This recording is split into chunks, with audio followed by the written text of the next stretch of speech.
Welcome to the French Wedding Podcast with your host Naïm, the only podcast in English about weddings in France. Great conversations, tips and insights about your French wedding, some wisdom before your big day, and the opportunity to hear wedding professionals actually living and working in France, only for your day to be the most amazing to remember. Hello everyone and welcome to the French Wedding Podcast. Greetings from France. This is the place where we're recording this show. I'm Naïm, professional ceremony officiant based in my hometown, Paris, and I created this show especially for future brides and grooms willing to get married in Paris or anywhere in France. Each episode is an occasion to meet a main actor of the industry, can be a vendor such as a wedding planner, hair and makeup artist, bridal salon, videographer, venue owner, bloggers, you name it. This show exists to bring you some insight about how people do things in France regarding the wedding industry, but we also share funny stories, things to know, and special memories when we happen to work together on the very same wedding. Today I welcome Onorina Jomir, a talented hair and makeup artist based in Paris. She's been taking me through her history involving living in the US, jumping on a great opportunity in Paris, and then building her own brand from a one-person business through a team today. So without further delay, please welcome Onorina in the French Wedding Podcast. Onorina, welcome to the show. Thank you, Naïm, for having me today. It's a real pleasure to have you. We've been scheduling this interview for a long time, but because of the situation, today we're here. So thank you for being here. We can start first with a little bit more about you. Tell us about your background and your story. Sure, I'm happy to share. So I've been living in Paris for over 5 years now. And before this, I was in the US for 11 years. And I was actually born in Eastern Europe, in Moldova. So I will tell you about my life in the States a little bit. So I graduated with a bachelor's degree in fine arts at the Maryland Institute College of Art. And I come from an artistic family. The arts were sort of my path all along, but I didn't know which direction they would take. And when I was in college, I spent a lot of time doing makeup on the side as a side project and taking lessons and courses. I kind of became the go-to makeup artist on campus. And that led to me being really, really busy with makeup projects when I was still a student. That's sort of how I got into it in the first place. Nice. That was a nice start. And so after that, what happened? You choose the path straight away or you had adventures before? Well, I did have a day job. So once I graduated college, I spent my time ironing fabrics in a warehouse and processing drapery and making pillowcases. And it was fun, but I felt like it was not creative enough. I was starting to get opportunities to work in makeup. So one day somebody reached out and offered me a music video opportunity. And in that moment, I just felt like I really, really want to do this. This is going to be so much more rewarding creatively for me. So I took on that and I ended up quitting the job and just starting to create my network of professionals and starting to do more and more makeup. Right. So when was that? So this was over 6 years ago. How did you end up in Paris?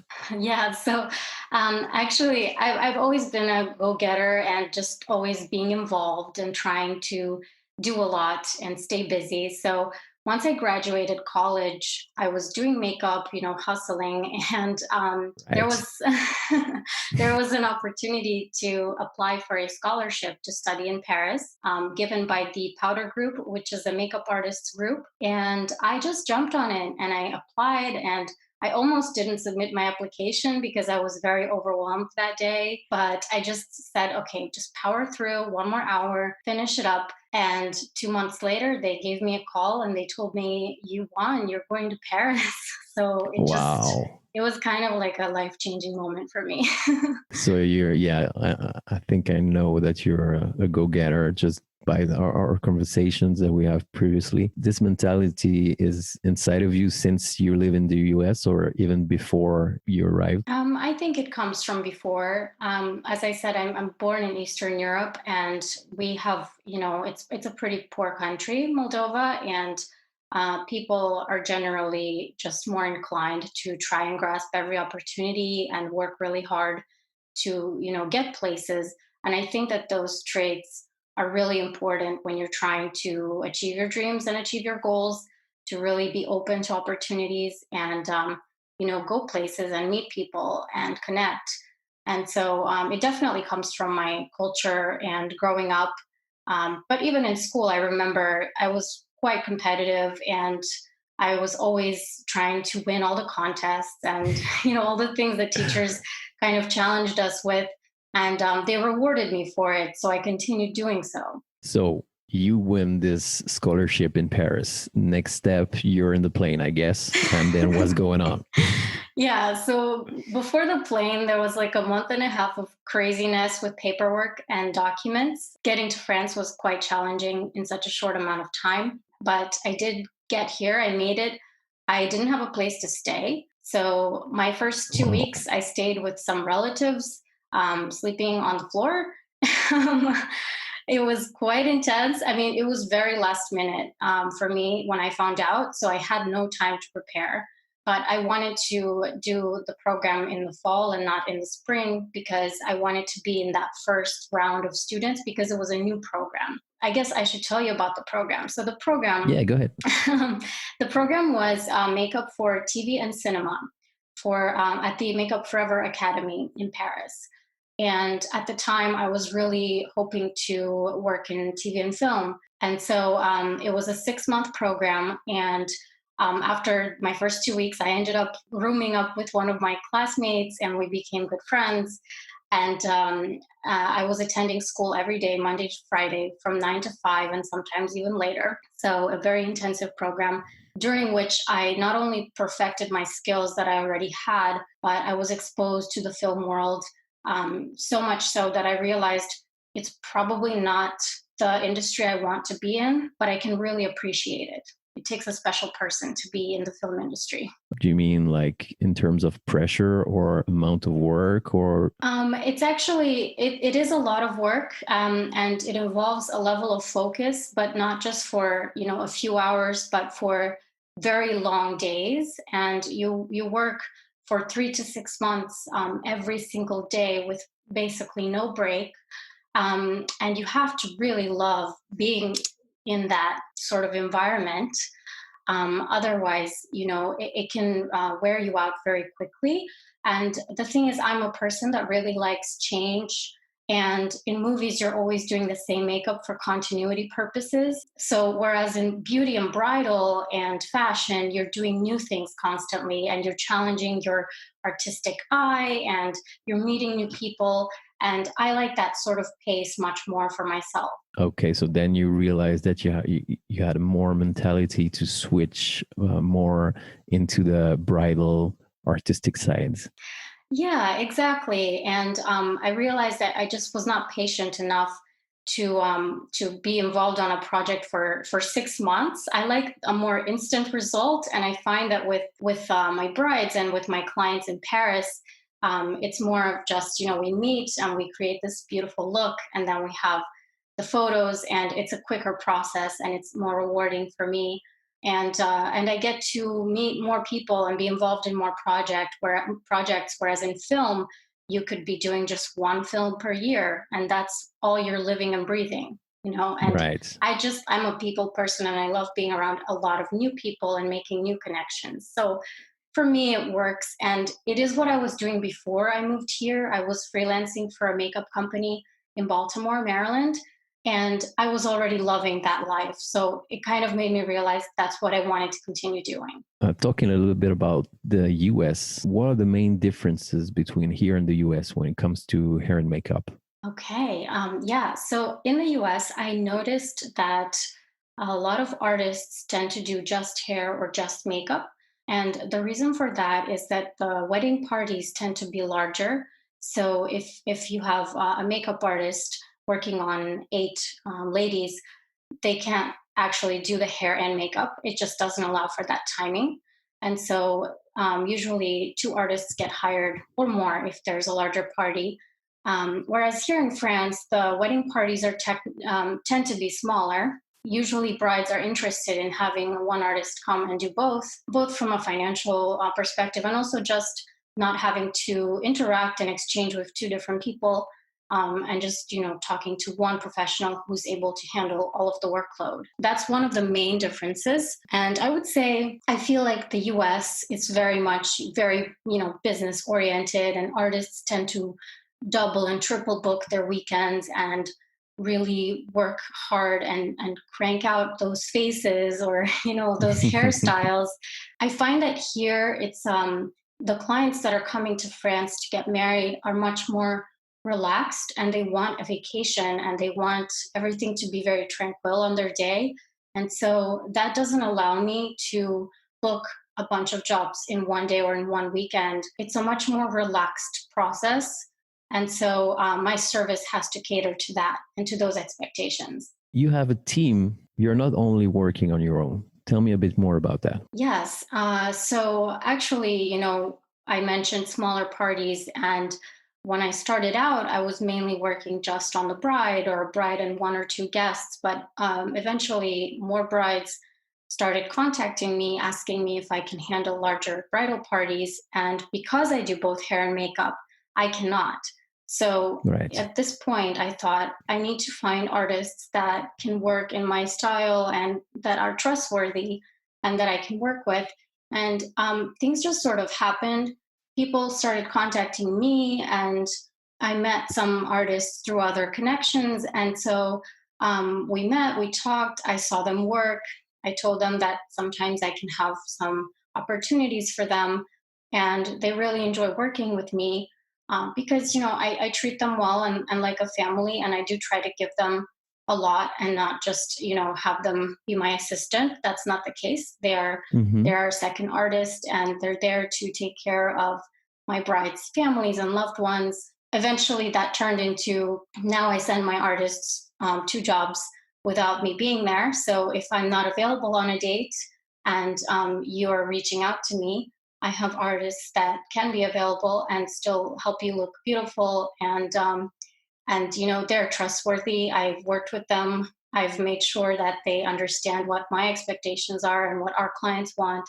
So it's a really beautiful thing to grow from one person to a small team, and it's an exciting project. Talking about values, expectations, this sounds like you're building a brand. Yeah, I am. I think about that a lot. Is it Is it one of your plans? So I've always thought of myself as a brand from the very beginning. And this really happened when I moved to Paris. I feel like my niche and my market just happens to be very brand focused. So everyone I work with is very focused on their brand. And that forced me to look at myself and think, well, what do I represent and what do I want to bring to people? And so I've been thinking about that even when I was a one person show. Over time, you start to think about these values. And as I'm growing, I think more and more about them. And I do want to bring something, fresh and something authentic and real to our clients, and a quality service. So certainly, I think about the brand. Well, it looks like you're definitely on your way because it looks like everything's going well for you. Tell me a bit more about the amount of time, planning, and preparation that goes into each wedding, and especially the destination weddings. Absolutely. So I am the ultimate planner. I thought to myself many times, I think I would probably be a good wedding planner if that's something I wanted to do. I don't, because I have friends who do it and it's just so stressful, and I can't imagine.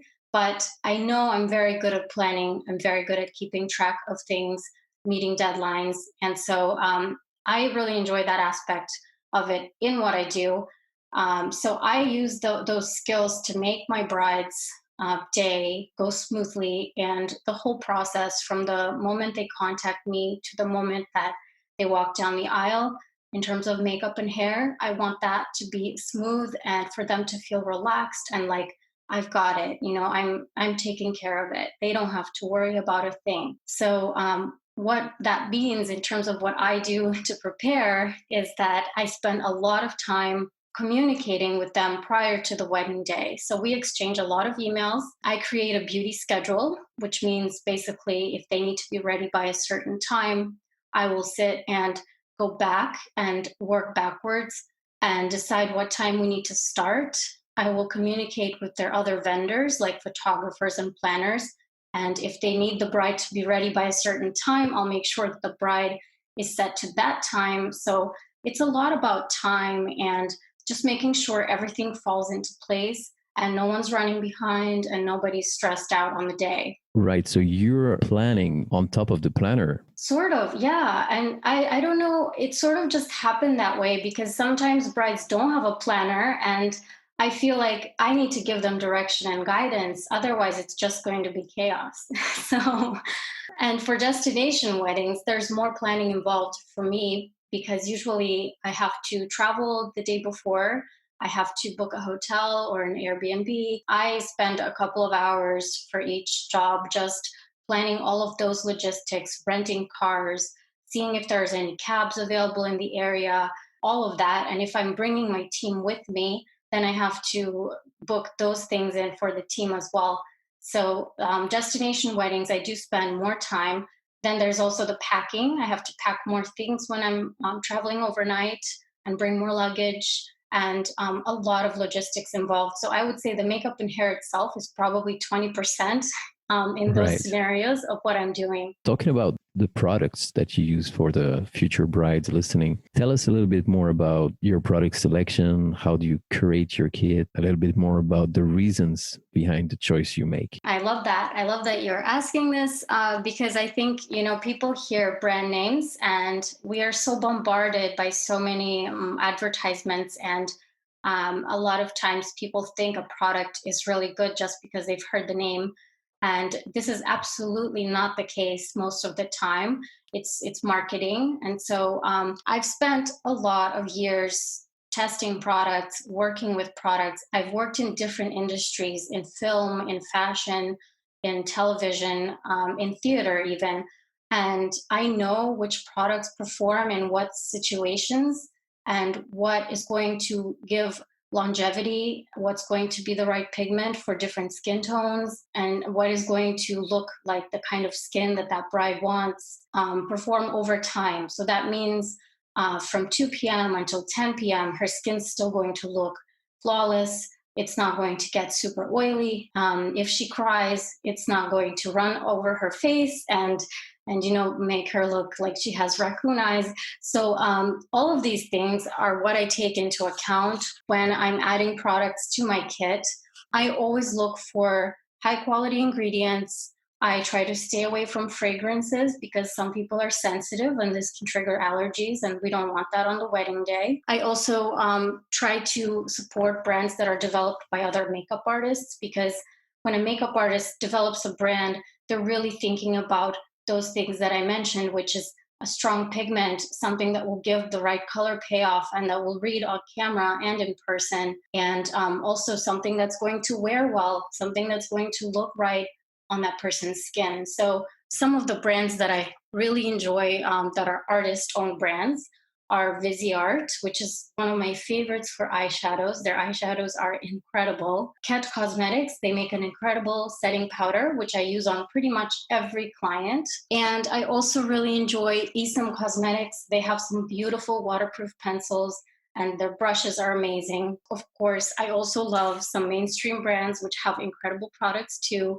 such as NARS, Hourglass, Becca Cosmetics, and so on. There's so many out there, but I guess my main thing from this that I want people to take away is that you have to trust your artist's choice in the products they use because you may have one product that works for you every day, but on the wedding day it's different. It's a sort of harmony between all of the products being used, and I want to give the best wearability and longevity and for it to look great in person and on camera. And I'm taking all of that into account when I'm applying all the products on my bride's face. That's very accurate. And that was full of information. I think the brides in there will like it. The future grooms, they can be like me and just say, yeah, that all sounds great.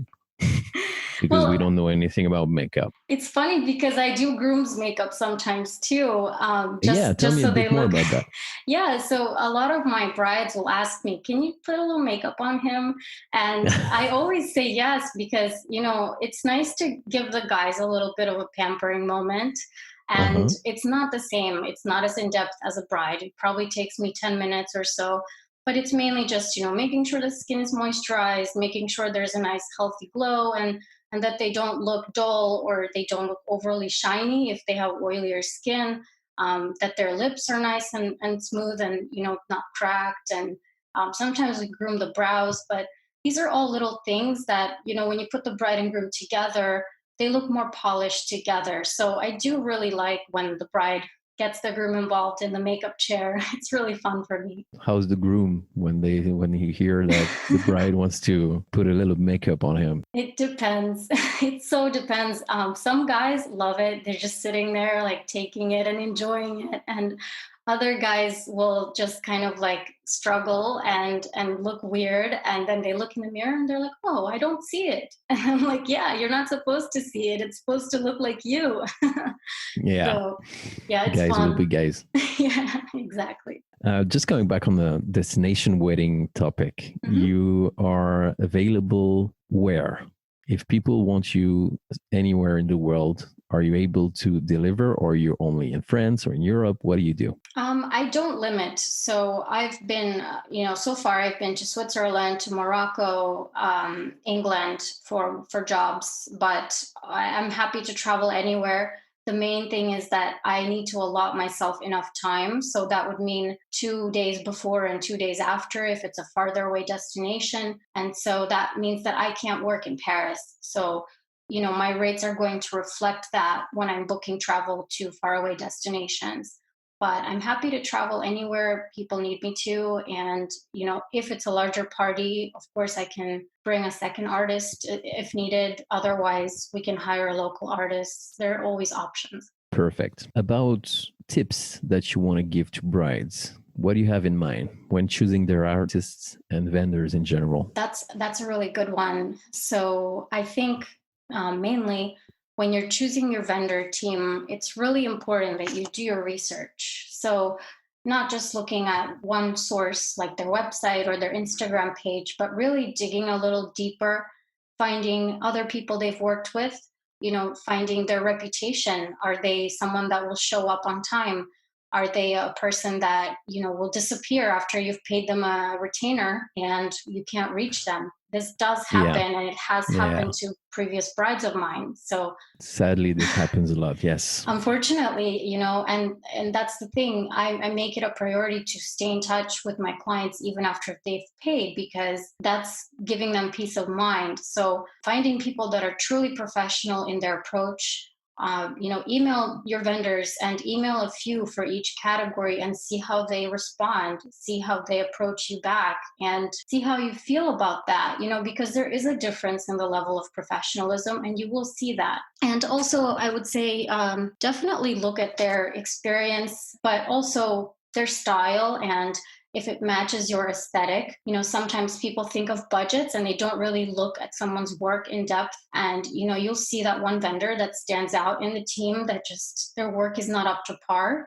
And so I say, make sure you know their style well, and that you've done your homework, and try to have a phone call or an in depth conversation with your vendors, because that will give you an idea of how you feel about working with them, and you will have a sort of gut feeling or an instinct that tells you, I'm not sure about this person, or yes, this person is exactly who I want to work with. And I say definitely follow that feeling. Following your guts and your feelings. That will be all for today, Onorina. I think Great. it's a good ending. Thank you so much for taking the time to come with me today and have a talk. I want to talk about your website. This is onorinajomirbeauty.com. I will put it in the show notes. And I think I've heard somewhere that you're preparing something new. Can you tell us a little bit more about that? Yes. So I've been, in quarantine. We all have for a couple of months here in Paris. And I thought, how can I bring beauty and my services to more people in this time when people cannot travel here temporarily? And so I've been working on something really special, which is my online makeup lessons. And I just launched them a couple of days ago. So it's very new, very fresh. And I do have a glowing bride lesson. And I developed this one specifically for those brides who were affected by COVID and whose weddings were maybe canceled. And now they have to do a wedding, in their backyard or at their friend's house, and they don't have a makeup artist. Very So good. yeah, my hope is that I can help some brides out there, achieve the look that they were hoping to achieve, and give them some tips and tricks. Perfect. And is there some way that they can reach you out throughout your website to get this Absolutely. lesson? Yeah. So the lessons they can actually book directly on my page on my website, which is titled Online Lessons.